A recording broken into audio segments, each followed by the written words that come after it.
Alright, hello everybody, my name is Jacob. I am going to do this screencast on a program called WebStorm.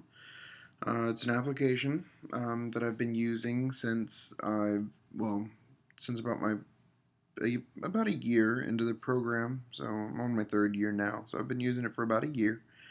So you pretty much just download it. It's on, you can't download it from the App Store. If you're using a MacBook, you have to actually go to find the application through WebStorm. So if you search WebStorm, you can download it from there. It is not a free, I mean, you can get a trial version, but that only lasts for a period of time, obviously, and then you can purchase it. I love it though. It's a great application. So once you download it, you can go ahead and just load it up, click it on your nav bar, it'll populate with this window. Then as you can see, I've already been using it with multiple different things, but we're going to go ahead and create a new project. So create a new project, name it PMA for the class, and then we'll go ahead and click OK. It'll populate this window. Now, obviously there is a big space right here. There isn't anything in it. And there's only one folder here. That's all there is. So you'll right click and click New and add a file. We're going to name it index.html. There's your HTML page.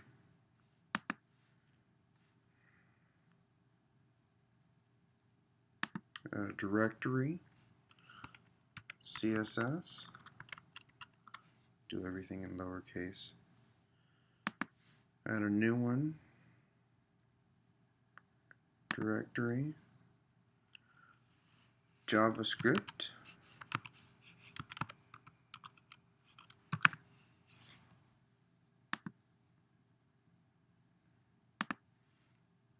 and within this one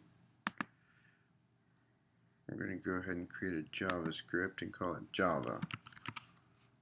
And click OK. Yeah, see, obviously it'll go ahead and just place your little created by up top. Now this one, on the other hand, normally it loads a HTML file. Let's go ahead and add a second index. That's what I was looking for. Hey, okay. Alright, and it populates automatically normally, just like it does here. And then you can click over in this side, and you can, in whatever browsers that you have downloaded on your computer. I have Opera, Safari, Chrome, and Firefox. You can test it. You can pretty much go in there and view what you have gotten in your code in here. I mean, you can. It has presets, so if you're doing paragraphs and things like that, you can go ahead and close it out, and it creates the paragraph end tag for you. So I think it's really helpful. It's a pretty easy way to just go through and run through things. So it's just one of those things that I found very helpful. So right here, I mean, obviously if I want to continue to actually make a full one, I would go ahead and add the images folder as well, and there we go. Now there's this page right here. It doesn't change by clicking it over here. You have to actually click it up here. It's got a nav bar up here that you would go to select your two different things. If you want to click, if you double click, it'll reopen that one, and then you can type in it. So.